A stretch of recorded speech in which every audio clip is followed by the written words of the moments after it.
فرزند زہرا یہ حالات برے ہیں۔ کاشانۂ بصیرت ویب سائٹ، واٹس ایپ اور یوٹیوب چینل پر مشتمل ایک ایسا مکمل پلیٹ فارم جس پر محروم بصارت کے لیے بالخصوص اور تمام افراد کے لیے بالعموم سینکڑوں کی تعداد میں مستند اسلامی کتب دستیاب ہیں۔ لہذا گزارش ہے کہ آپ اپنی ذمہ داری نبھاتے ہوئے کاشانۂ بصیرت کی ویب سائٹ کو وزٹ، واٹس ایپ چینل کو فالو اور یوٹیوب چینل کو سبسکرائب کرنے کے ساتھ ساتھ بیل آئیکن کو پریس کیجیے تاکہ آپ علم کے حصول کے ساتھ ساتھ مذہب اہل بیت کی اشاعت میں بھی اہم کردار ادا کرتے رہیں۔ کاشانۂ بصیرت حالات برے ہیں۔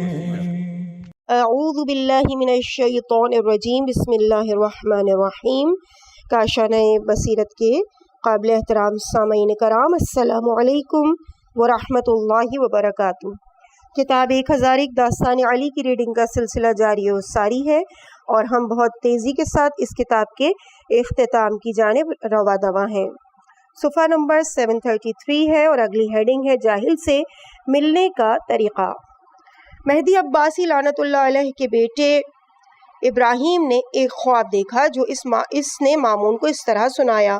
وہ کہتا ہے کہ میں نے خواب میں دیکھا کہ ہم ایک راستے میں جناب علی علیہ السلام کے ساتھ جا رہے تھے۔ جب ہم ایک اونچی جگہ کے قریب پہنچے تو میں نے چاہا کہ ان پر سبقت لے جاؤں۔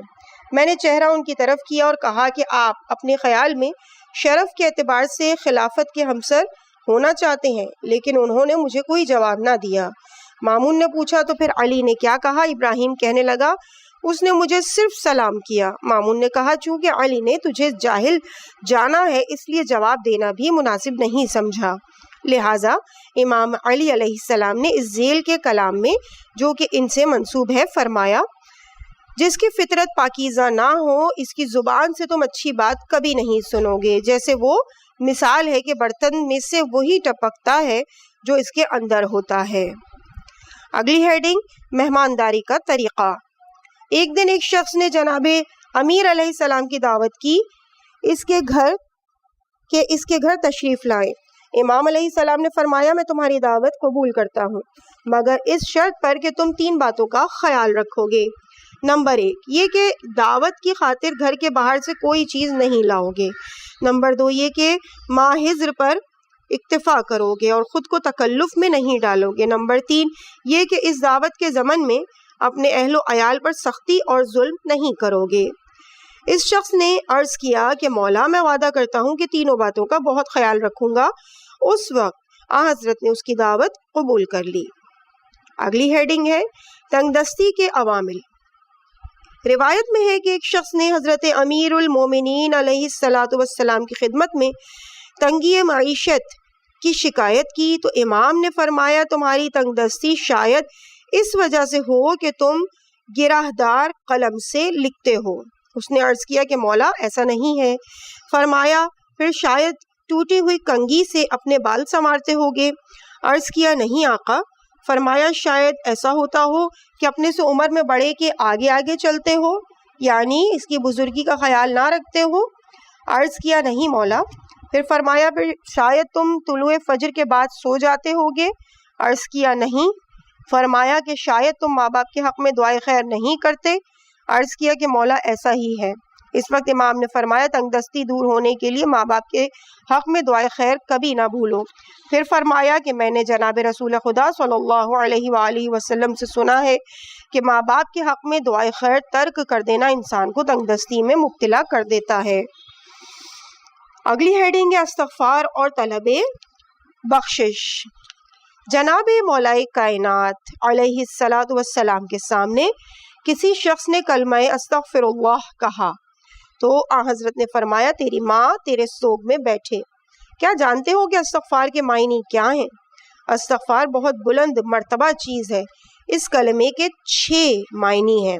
نمبر 1 تو یہ کہ انسان اپنے کیے پر نادم ہو۔ نمبر 2 یہ کہ مصمم ارادہ کر لے کہ برے کام کی طرف پھر نہیں لوٹے گا۔ نمبر 3 یہ کہ اس کے ذمے جن لوگوں کے حقوق ہیں وہ ادا کرے اور پاک و صاف ہو کر حق تعالیٰ کے روبرو ملاقات کے لیے جائے۔ اور اس کے ذمے کسی دوسرے کے حقوق بالکل بھی نہ ہوں۔ نمبر 4 یہ کہ جن واجبات پر اس نے عمل نہیں کیا اور ان کو ضائع کر دیا ہے ان کو بنحو احسن انجام دے۔ نمبر 5 یہ کہ اس کے جسم پر نامشروع طریقے سے جو چربی چڑھ گئی ہے اس کو غم کی آگ میں پگھلا دے تاکہ اس کی ہڈیوں پر تازہ حلال اور شرمی گوشت چڑھے۔ نمبر 6 یہ کہ گناہوں کی تلخیوں کی تلافی اطاعت کی حلاوت سے کرے۔ جب ہر طرح سے اپنی اصلاح کر لے گا تو وہ بخشش کے لائق ہے۔ اب اس کے لیے جائز ہے کہ وہ کلمہ استغفار زبان پر جاری کرے۔ اگلی ہیڈنگ ہے قوم کی مسجد جمکران سے حضرت علی کے بارے میں غیبی خبر۔ حضرت امیر المومنین علیہ السلام نے قوم کی مسجد جمکران کے بارے میں 330 سال پہلے اپنے دور خلافت میں ہی خبر دے دی تھی۔ حذیفہ بن یمانی حضور صلی اللہ علیہ وآلہ وسلم کے بہت جلیل القدر صحابی تھے۔ ایک دن مولا کائنات نے ان سے فرمایا کہ اے بصر یمانی، میرے جس فرزند کو قائم آل محمد علیہ السلام کہتے ہیں سب سے پہلے شہر قم سے ظہور کرے گا، لوگوں کو دعوت الی الحق دے گا، مشرق اور مغرب سے تمام لوگ جمع ہو جائیں گے اور اسلام پھر سے تازہ ہو جائے گا۔ اے بصر یمانی، یہ سرزمین مقدس ہے اور تمام آلودگیوں سے پاک ہے۔ پھر حضرت نے یہ حدیث جاری کرتے ہوئے فرمایا، اس کا علم مسجد جمکران کے نزدیک کوہ سفید پر، اس کا علم مسجد جمکران کے نزدیک کوہ سفید پر نصب کیا جائے گا اور وہ اس مسجد کے مینار کے نیچے سے ظہور کرے گا۔ یہ پیش گوئی بجائے خود بہت عجیب و غریب ہے۔ حضرت نے یہ بھی فرمایا کہ قم حضرت مہدی علیہ السلام کے مرکزی مقامات میں سے ایک مقام ہے۔ اگلی ہیڈنگ ہے علم کی قسمیں۔ جناب امیر المومنین علیہ السلام نے فرمایا کہ علم کی 4 قسمیں ہیں۔ نمبر 1 علم کی ایک وہ قسم ہے کہ جو اپنے جاننے والے کے لیے منفعت بخش ہے۔ نمبر 2 ایک علم و دانش وہ ہے جو انسان کے لیے سبب شفاعت اور موجب الطاف الہی ہے۔ نمبر 3 وہ علم جس کے سیکھنے سے انسان علو مرتبت حاصل کر لے اور بلند مقام پر پہنچے، اور وہ ہے دین اسلام کے مقدس احکامات پر یقین اور ان کو اپنی روزمرہ کی زندگی میں نافذ کرنا۔ نمبر 4 ایک وہ علم ہے جس میں علم بخوم سے شناسائی ہے، یا علم میرے خیال سے یہاں پہ مس پرنٹنگ ہے، علم نجوم سے شناسائی ہے، شاید نجوم لکھا ہوا ہے۔ اس کے بعد اگلی ہیڈنگ ہے کلام کا انتخاب۔ حضرت علی علیہ السلام نے فرمایا کہ میں نے توریت، انجیل، زبور اور قرآن پاک کی تلاوت کی، پھر ہر ایک میں سے میں نے ایک ایک کلمہ چن لیا۔ توریت میں سے جو کوئی خاموشی اختیار کرتا ہے نجات پاتا ہے۔ نمبر 2 انجیل میں سے جو کوئی قناعت کرتا ہے اس کی طبیعت سیر رہتی ہے۔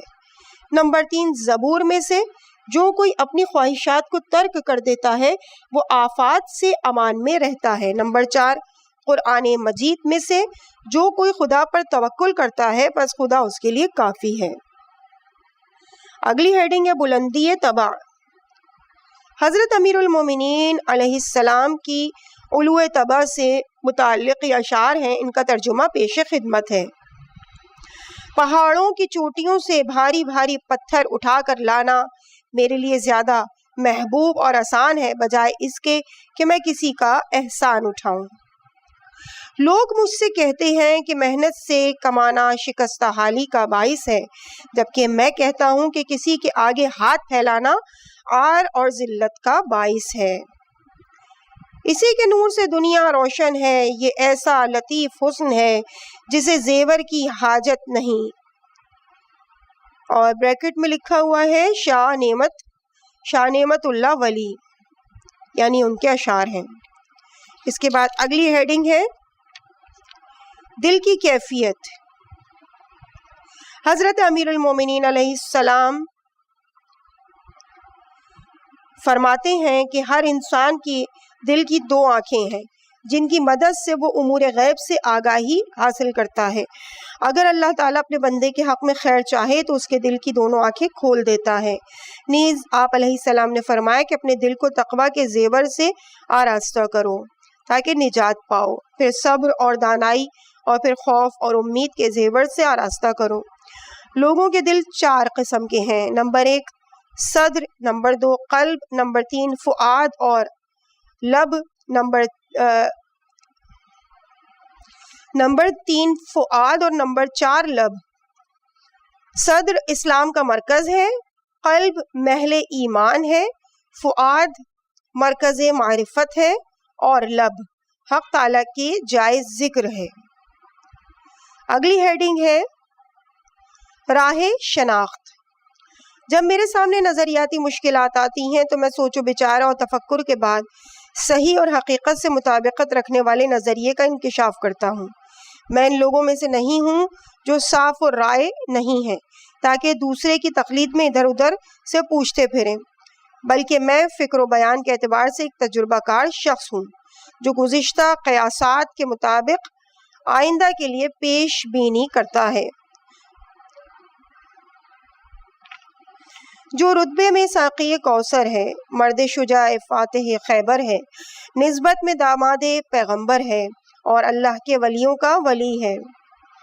عقل اسی مطہر ہستی کے صدقے میں اپنے اندر گوہر رکھتی ہے، اور علی علیہ السلام ہی حضور علیہ السلام کے قدم قدم کے ساتھی ہیں۔ یہ وجود مسعود بے مثال دکھتا ہے اور ثانی کوئی نہیں ہے اس کا۔ اگلی ہیڈنگ ہے قبول شدہ دعا۔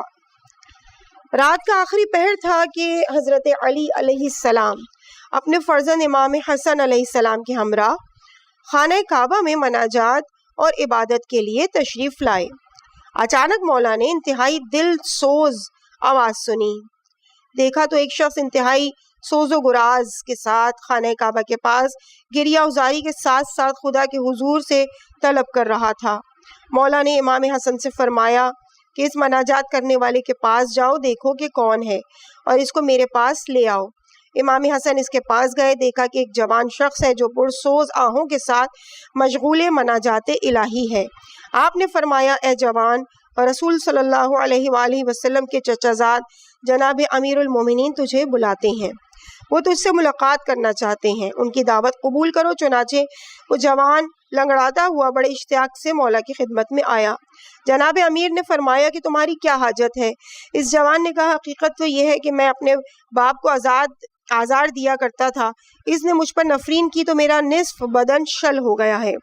مولا نے فرمایا تو نے باپ کو کیا آزار پہنچایا ہے؟ اس جوان نے عرض کیا کہ میں ایک عیاش اور گنہگار جوان تھا، میرا باپ مجھے گناہ سے روکتا تھا، میں اس کی باتوں پر کان نہیں دھرتا تھا، گناہ پر ہی مائل تھا۔ ایک دن اس نے مجھے اسی گناہ کے عالم میں دیکھا، مجھے منع کیا، میں نے مشتعل ہو کر ایک لکڑی اٹھائی، اسے دے ماری، وہ زمین پر گر گیا، پھر شکستہ دل ہو کر اٹھ کر کہنے لگا کہ ابھی میں خانہ کعبہ میں جا کر تم پر لعنت کرتا ہوں۔ چنانچہ اس نے ایسا ہی کیا، میرا نصف جسم شل ہو گیا، میں پشیمان ہو کر باپ کے پاس آیا اور انتہائی گریہ ازاری کے ساتھ اس سے معذرت چاہی کہ مجھے معاف کر دو اور میرے لیے دعا کرو۔ میرے والد نے مجھے معاف کر دیا۔ پھر ہم دونوں اکٹھے خانہ کعبہ جانے کے لیے روانہ ہوئے تاکہ جس مقام پر نفرین کی تھی وہیں جا کر دوبارہ میری صحت کے لیے دعا مانگے۔ ہم مکہ کی طرف روانہ ہوئے، میرا باپ اونٹ پر تھا، اچانک ایک پرندہ آگے سے اڑا، میرے باپ کا اونٹ بدک گیا، میرا باپ زمین پر سے گر گیا۔ میں نے اس کے سرہانے جا کر دیکھا تو وہ مر چکا تھا، میں نے اپنے باپ کو وہیں پر دفن کر دیا۔ اب میں اس جگر سوز حالت میں دعا کے لیے یہاں حاضر ہوا ہوں۔ مولا نے فرمایا تو تیرا باپ خانہ کعبہ کی طرف تیرے حق میں دعا کرنے کے لیے آ رہا تھا، معلوم ہوتا ہے کہ تیرا باپ تجھ سے راضی تھا، اب میں تمہارے حق میں دعا کرتا ہوں۔ امام علیہ السلام نے اس کے لیے دعا کی، اپنے دست مبارک کو اس کے جسم سے مس کیا تو اس جوان کو صحت و سلامتی عطا ہوئی۔ پھر امام نے اپنے بیٹوں کی طرف آئے اور ان سے فرمایا کہ والدین سے ہمیشہ نیکی کرو۔ اگلی ہیڈنگ ہے لوگوں کے ساتھ برتاؤ۔ جب مولائے کائنات علیہ السلام بستر مرگ پر تھے تو انہوں نے اپنے بیٹوں کو اپنے پاس بلا کر وصیت کی، اور اس وصیت کے آخر میں فرمایا، اے فرزندوں، لوگوں کے ساتھ اپنی زندگی میں ایسا رویہ رکھو کہ اگر نظروں سے اوجھل ہو جاؤ تو وہ تمہاری ملاقات کے لیے مشتاق ہوں، اور اگر اس دنیا سے چلے جاؤ تو وہ تمہارے فقدان پر تم پر گریہ کریں۔ اگلی ہیڈنگ ہے حضرت علی کی جغرافیہ دانی۔ زمین کی حرکات اور ان کی حرکات کی اقسام کے بارے میں مولائے متقیان فرماتے ہیں، زمین کی گوناگون حرکات میں کنٹرول اور موزونیت ان محکم پہاڑوں کی وجہ سے ہے۔ مولا کے اس حکم سے ہمیں اس حقیقت کا پتہ چلتا ہے کہ زمین کی متعدد حرکات ہیں، لیکن آج تک کی تحقیق کے مطابق فلکس نامی سائنسدان ابھی تک صرف 8 حرکات ثابت کر سکا، جبکہ مولا علی نے اپنے معجز نما کلام میں 11 حرکات کی طرف اشارہ کیا ہے۔ اس کے بعد اگلی ہیڈنگ ہے درخت خرما کی کاشت۔ حضرت امام محمد باقر علیہ السلام نے فرمایا کہ ایک روز ایک شخص نے حضرت علی علیہ السلام کو ایک اونٹ پر سوار دیکھا۔ اس اونٹ پر خرما کی گٹھلیاں لادی ہوئی تھیں۔ وہ شخص پوچھنے لگا، اے ابو الحسن، یہ کیسا وزن لادا ہوا ہے؟ حضرت نے جواب دیا، اگر اللہ نے چاہا تو 1,00,000 درخت خرما وہ گٹھلیاں زمین میں کاشت کی گئیں۔ اگر اللہ نے چاہا تو 1,00,000 درخت خرما وہ گٹھلیاں زمین میں کاشت کی گئیں، اور بفضل الہی ان میں سے ایک بھی گٹھلی بیکار نہیں ہوئی۔ یوں مولا علی علیہ السلام نے 1,00,000 درختوں کا نخلستان تیار کیا۔ اگلی ہیڈنگ ہے باغات کا قیام۔ حضرت علی علیہ السلام نے اپنی اجرت سے 2 باغ قائم کیے۔ ان میں سے ایک باغ کا نام ابو نیزر اور دوسرے کا بغی بغا با غین یا با قوف ہا تھا۔ ابو نیز یا ابو نیزر نامی شخص ان دونوں باغوں کا سرپرست تھا۔ وہ کہتا ہے کہ ایک دن میں باغ میں تھا کہ امام علی باغ میں داخل ہوئے۔ مجھ سے فرمایا، کیا اس باغ میں کوئی غذا ہے؟ میں نے عرض کیا، اس باغ کا کدو میں نے گھی میں پکا کر تیار کیا ہے۔ آپ نے فرمایا، وہ لے کر آؤ تاکہ ہم کھائیں۔ چنانچہ میں نے کھانا لا کر حاضر کیا۔ انہوں نے کھانے کے بعد ہاتھ دھوئے۔ وہ کہتا ہے کہ ایک دن میں باغ میں تھا کہ امام علی علیہ السلام باغ میں داخل ہوئے۔ مجھ سے فرمایا، کیا اس باغ میں کوئی غذا ہے؟ میں نے عرض کیا، اس باغ کا کدو میں نے گھی میں پکا کر تیار کیا ہے۔ آپ نے فرمایا، وہ لے کر آؤ تاکہ ہم کھائیں۔ چنانچہ میں نے کھانا لا کر حاضر کیا۔ انہوں نے کھانے کے بعد ہاتھ دھوئے اور پھاوڑا اٹھا کر اس باغ کی زیر زمین نہر کی طرف چل پڑے۔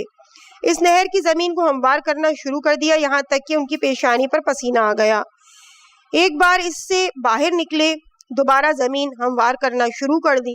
ان حضرت کے کدال چلانے کی آواز سے اس کنویں سے باہر آ رہی تھی۔ انہوں نے اس نہر کی اتنی اچھی طرح زمین ہموار اور صاف ستھری کر دی کہ اونٹ کی گردن تک پانی اس میں آ گیا۔ چنانچہ امیر علیہ السلام بڑی تیزی کے ساتھ کنویں سے باہر نکلے اور فرمایا کہ میں خدا کو گواہ کر کے کہتا ہوں کہ یہ چشمہ اور یہ باغ میں نے راہ خدا میں وقف کیے۔ ابو نیزر کہتا ہے کہ مولا نے مجھ سے قلم اور کاغذ طلب کیا۔ میں نے حاضر کیا تو مولا نے لکھا کہ اس چشمے اور باغات کو بندہ خدا علی نے وقف کیا تاکہ ان دونوں کے وسیلے سے اللہ علی کے چہرے کو روز قیامت آتش کی حرارت سے محفوظ رکھے۔ علی کے بعد امام حسن اور امام حسین علیہ السلام نے اس وقف نامے پر عمل کیا۔ ان دونوں باغات کی پیداوار سے بخشش و عطا کر دی جاتی تھی، فقراء اور مساکین کو دیا جاتا تھا۔ ایک سال امام حسین مخروص ہو گئے علیہ السلام۔ معاویہ نے موقع غنیمت جانا، اس نے تجویز پیش کی کہ میں ان دونوں باغوں کو 2,00,000 دینار میں خریدتا ہوں۔ امام حسین علیہ السلام نے فرمایا کہ دونوں باغات فروخت کے لیے نہیں ہے، میرے والد ماجد نے یہ عام فقراء کے لیے وقف کیے تھے تاکہ ان کا چہرہ اقدس حرارت آتش سے محفوظ اور مسعون رہے، اس لیے میں ان کو کسی قیمت پر نہیں بیچوں گا۔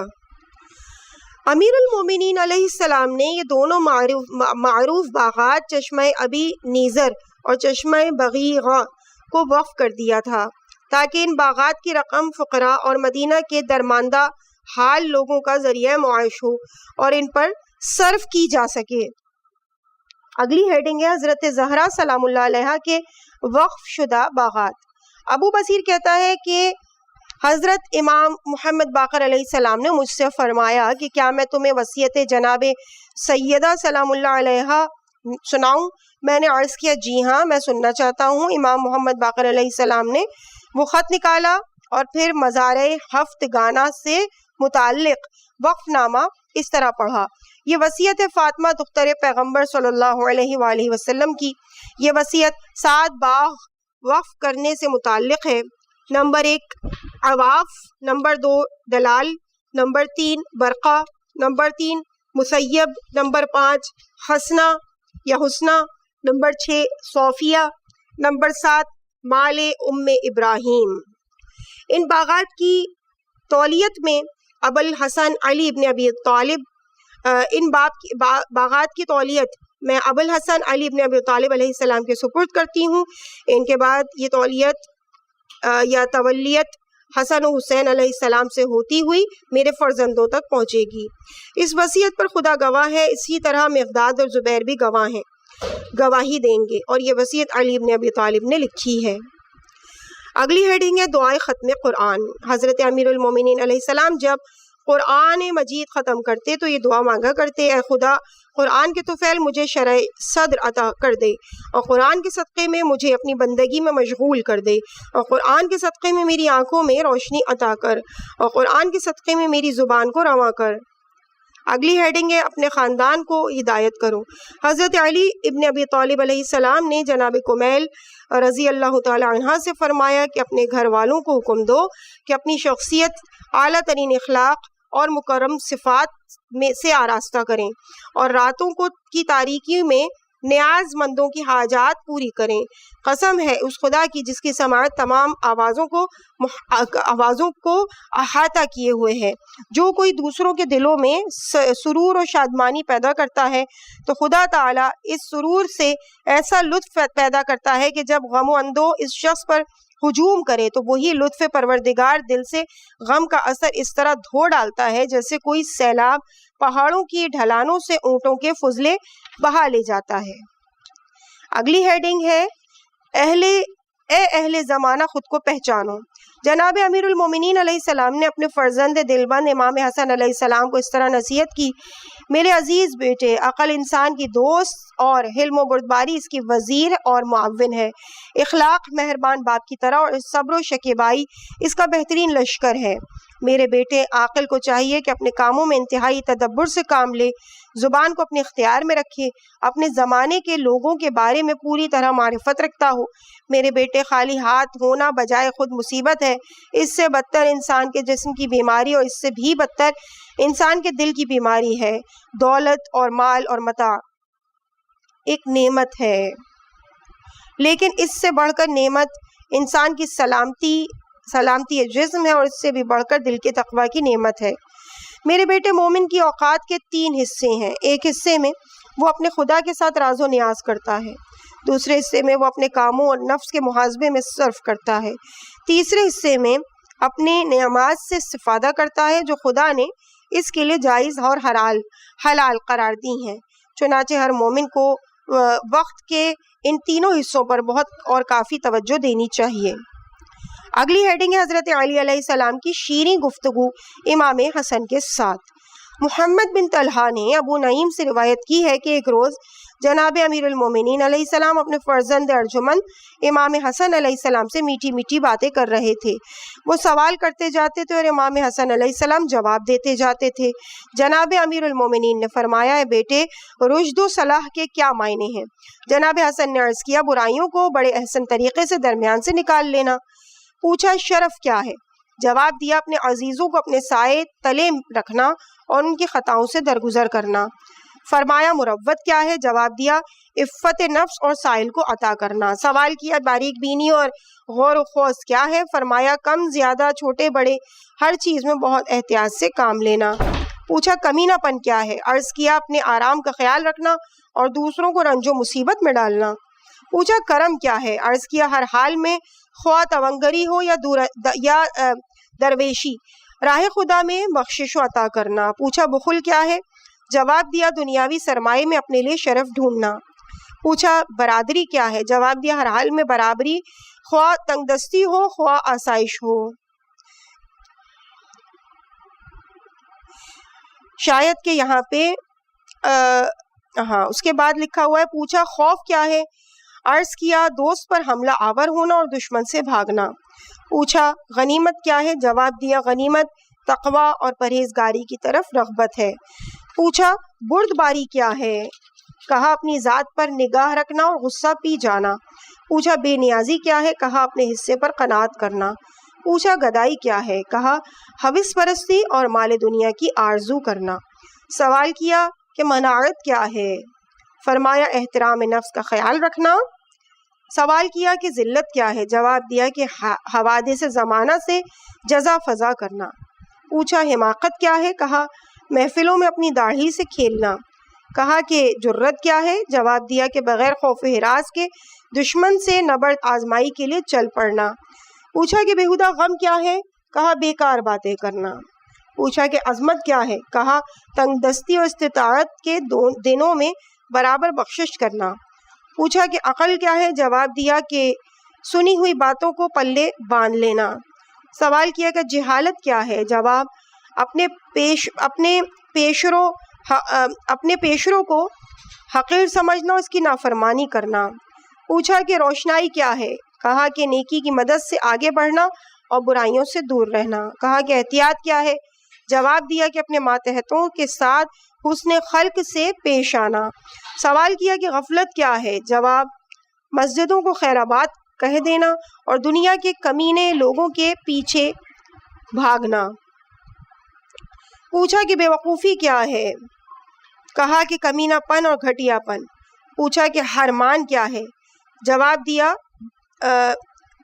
سوال کیا کہ حرمان کیا ہے یعنی بد نصیبی کیا ہے؟ جواب دیا کہ اپنے اجلے نصیبوں کو اپنے ہاتھوں سے سیاہ کر دینا۔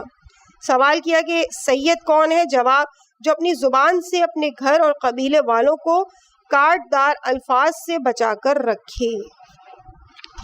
اگلی ہیڈنگ ہے بغداد پر ہلاکو کے حملے کے بارے میں حضرت علی علیہ السلام کی تاریخی پیش گوئی۔